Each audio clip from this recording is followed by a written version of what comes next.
Quand Younes, mon ami, m'a parlé de modérer cette table ronde sur les conséquences de la post-Covid, j'ai tout de suite dit oui, parce que c'est un thème qui nous intéresse tous. Aujourd'hui, chacun dans son entourage a des personnes de sa famille qui sont encore sous le choc de des conséquences de la pandémie, que ce soit un choc émotionnel ou une dégradation de sa santé. Le 5 mai 2023 a été déclarée la fin de la Covid-19 en tant qu'urgence de santé publique de portée internationale. Cela ne signifiait pas que la maladie ne constituait plus une menace mondiale. Selon le tableau de bord du coronavirus de l'OMS, qui rassemble des statistiques clés depuis le début de la pandémie, les cas cumulés dans le monde s'élèvent à plus de 800 millions de cas, avec près de 7 millions de décès, et d'autres statistiques parlent de 13 à 14 millions de décès. Près de 10 mois après cette déclaration de la fin de la pandémie, la plupart des pays sont revenus à la vie telle que nous la connaissons avant la Covid-19 et aujourd'hui est bien un exemple de cette vie qui reprend. Cela dit, il est utile de rappeler les énormes dommages infligés à tous les aspects de la vie mondiale, la vie quotidienne par le virus, y compris d'énormes bouleversements économiques perturbant les voyages et le commerce, fermant les entreprises et plongeant des millions de personnes dans la pauvreté et la précarité. À l'heure actuelle où nous parlons, des centaines de personnes dans le monde continuent de se battre pour leur vie en soins intensifs et des millions d'autres vivent avec des effets de la post-Covid, appelée également Covid long. La table ronde que j'ai le plaisir d'animer avec des éminents experts traite du sujet, justement, les affections post-Covid, quelles conséquences sur la santé aujourd'hui? Pourquoi la maladie comporte des risques pour la santé à long terme, même après des formes légères? Pour répondre à ces questions, nous aurons le privilège d'écouter le professeur Khalid Ennibi, professeur en médecine interne et médecin-chef du Centre de virologie des maladies infectieuses et tropicales à l'hôpital d'instruction Mohamed V de Rabat. Merci, professeur, d'avoir répondu à notre invitation. Je vous invite à nous rejoindre. Ensuite, j'aurai le plaisir d'avoir avec nous professeur El Msraoui Joumana, spécialisé en cardiologie et de la faculté de médecine et de pharmacie de Marrakech. Merci d'être avec nous, d'avoir accepté l'invitation. L'OMS définit la santé comme un état de complet bien-être physique, mental et social et ne consiste pas seulement en une absence de maladie ou d'infirmité. Donc, définition de l'OMS. Et pour cela, les conséquences de la maladie du Covid sur la maladie mentale sont également très importantes et nous avons l'immense plaisir d'accueillir Dr Hachem Tiel, psychiatre et psychanalyste à la clinique Villa des Lilas à Casablanca, pour nous parler justement des conséquences de la Covid sur les maladies mentales. Merci d'avoir accepté l'invitation. And the last, but not the best, ce sera professeur Ben Ammar, enseignant de la pharmacologie et de la toxicomanie à l'Université de Montréal, qui se fait toujours un plaisir d'être parmi nous et qui aura la charge de présenter les statistiques disponibles sur la consommation de psychotropes licites, mais également illicites, avant et après la pandémie. Et il fera également le bilan de la situation actuelle au Maroc. Merci, cher ami, cher professeur. Alors, nous allons démarrer avec professeur Khalid Ennibi, que je vais présenter. Je vous assure que les CV sont très longs, donc je vais un petit peu être bref. Et ça fait plaisir d'avoir d'éminents experts avec nous. Je vais m'asseoir.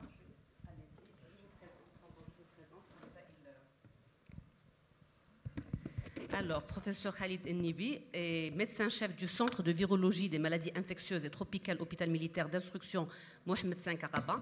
Il est professeur de médecine interne, faculté de médecine et de pharmacie, l'université Mohamed V de Rabat, coordinateur de la gestion de l'épidémie de grippe AH1N1 en 2009 au niveau de l'hôpital militaire d'instruction Mohamed V, membre du comité national de prise en charge de l'infection AVIH, membre du comité technique et scientifique consultatif du programme national de prévention et de contrôle de la grippe et des infections, respiratoires aigus, gestion de l'épidémie Covid-19, membre du comité national scientifique ad hoc de l'élaboration et du suivi de la stratégie nationale de vaccination contre le SARS-CoV-2.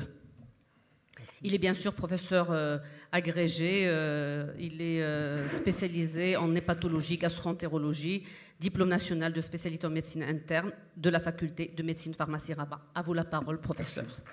Merci pour la présentation. Donc, c'est pour moi un réel plaisir d'être parmi vous aujourd'hui pour parler d'une thématique qui est assez délicate.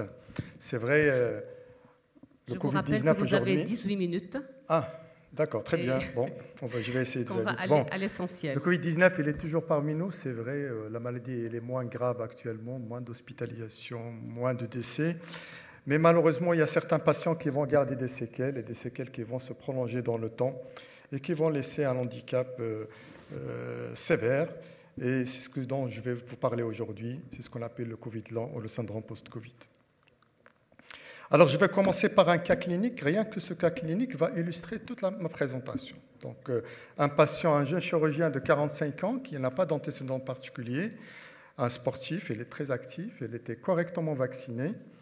Et puis, il fait un Covid bénin, donc en novembre 2022, rien de spécial. Et, bon, c'est un chirurgien, il a préféré bénéficier d'un traitement par nirmatrelvir ritonavir en ambulatoire. Tout allait bien, et puis 15 jours plus tard, il revient le voir. Il était épuisé, il ne pouvait plus rentrer au bloc, donc il était essoufflé au moindre effort, des troubles de la concentration. Il rapportait cette sensation de brouillard cérébral, une impression d'être dans les vagues, une impression de tête vide. Il n'arrivait plus à synthétiser, à bien raisonner. Donc on a fait bien évidemment un bilan, un scanner thoracique, une IRM cérébrale, un bilan inflammatoire, il n'y a rien. On n'a rien trouvé. On a fait même une IRM cérébrale, il n'y a rien. Et puis on fait une exploration du système nerveux autonome, on nous parle d'une dysautonomie. On a retenu ce diagnostic de Covid lent. On a conseillé de l'exercice physique, de la réhabilitation. On a donné un peu de corticoïdes pendant 6 mois. Et 6 mois plus tard, il nous disait qu'il allait un peu mieux. 6 mois.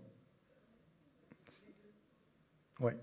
Donc, au début, on a un Covid aigu. Et puis, entre 4 et 12 semaines, c'est un Covid persistant. Et au-delà de 2 semaines, c'est un syndrome post-Covid. Et le Covid lent, il illustre particulièrement les deux situations, Covid persistant et syndrome post-Covid. Alors, la définition de l'OMS en 2020 déjà, en septembre 2020, l'affection post-Covid survient chez des personnes présentant des antécédents d'infection probables ou confirmés par le SARS-CoV-2. Donc, on n'est pas obligé d'avoir une PCR positive pour parler d'un syndrome post-Covid.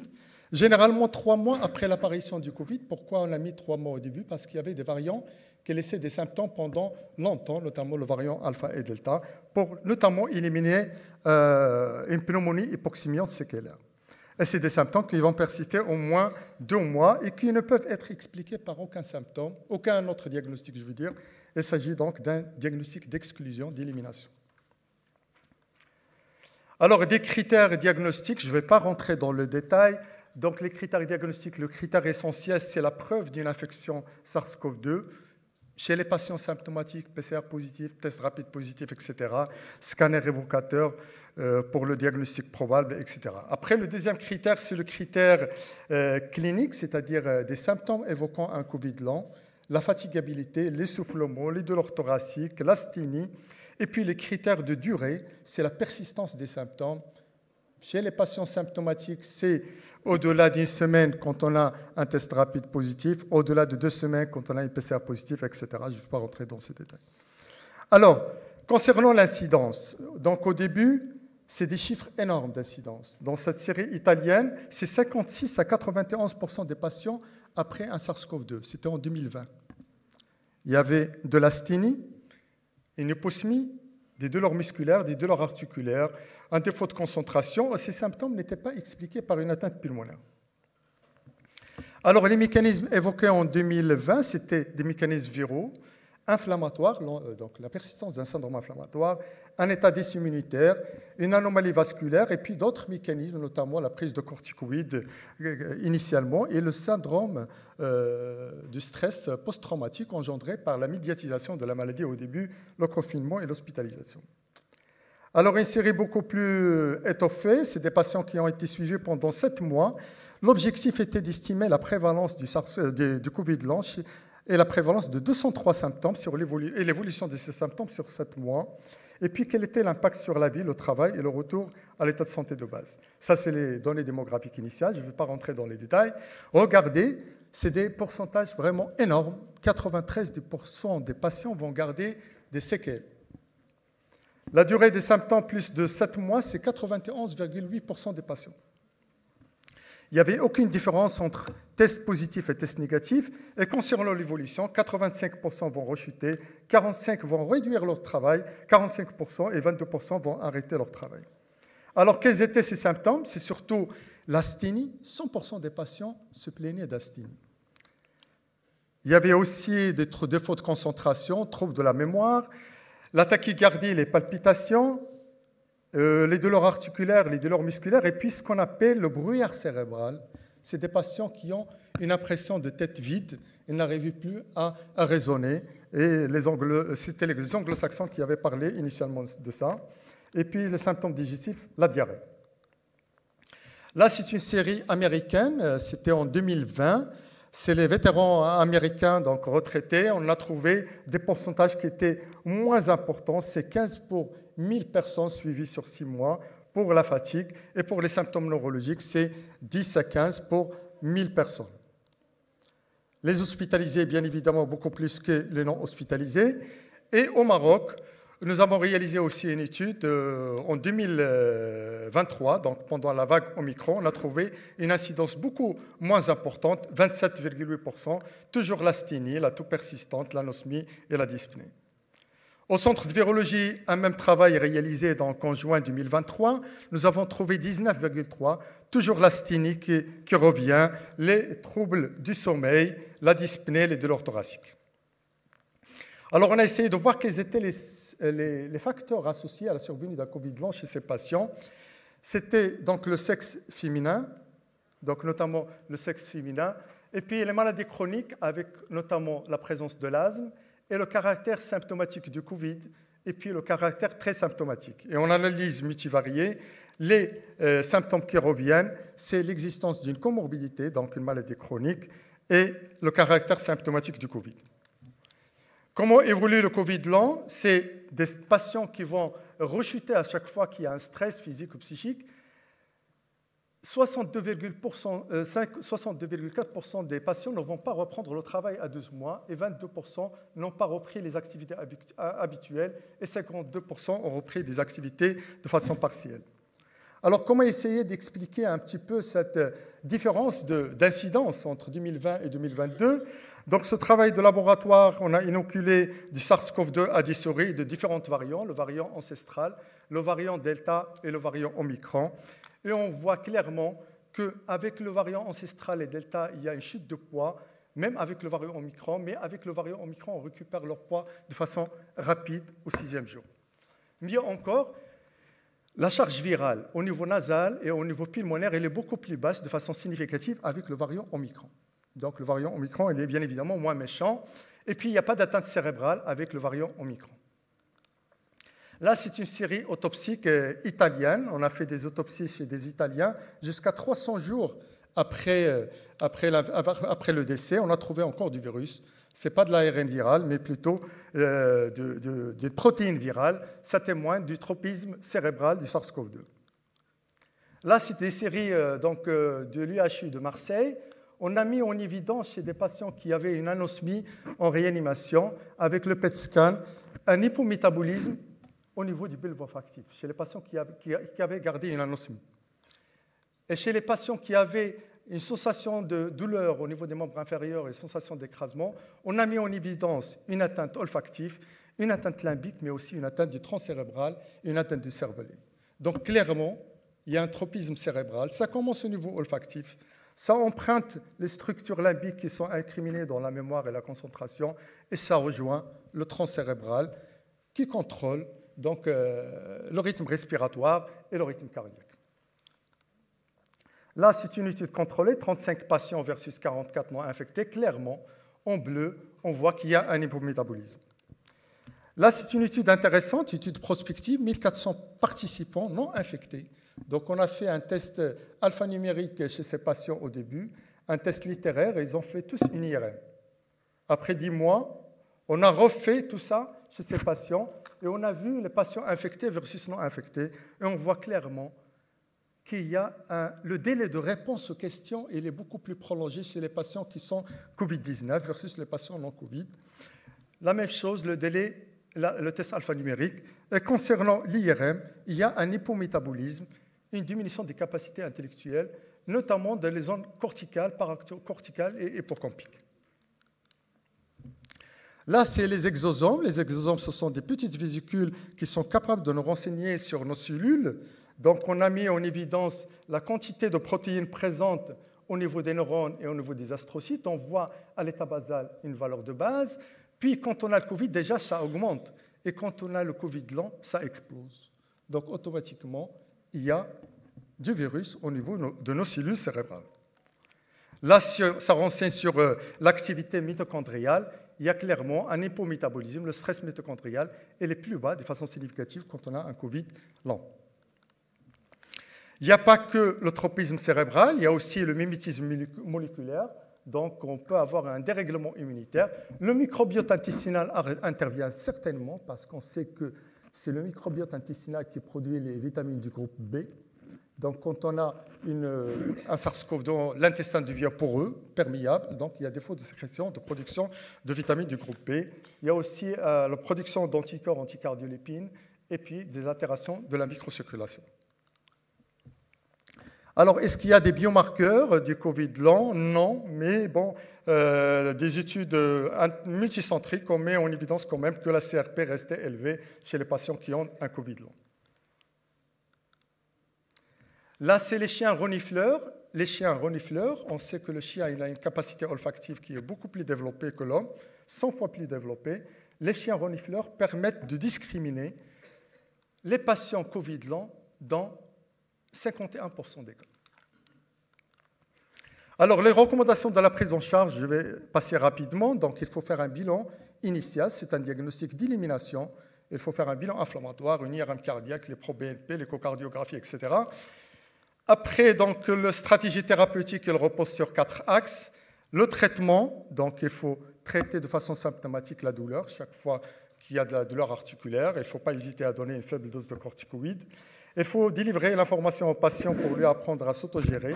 Donc, il faut le rassurer, mais il faut lui dire aussi qu'il a quelque chose. S'il lui dit qu'il n'a rien du tout, il ne va pas s'améliorer.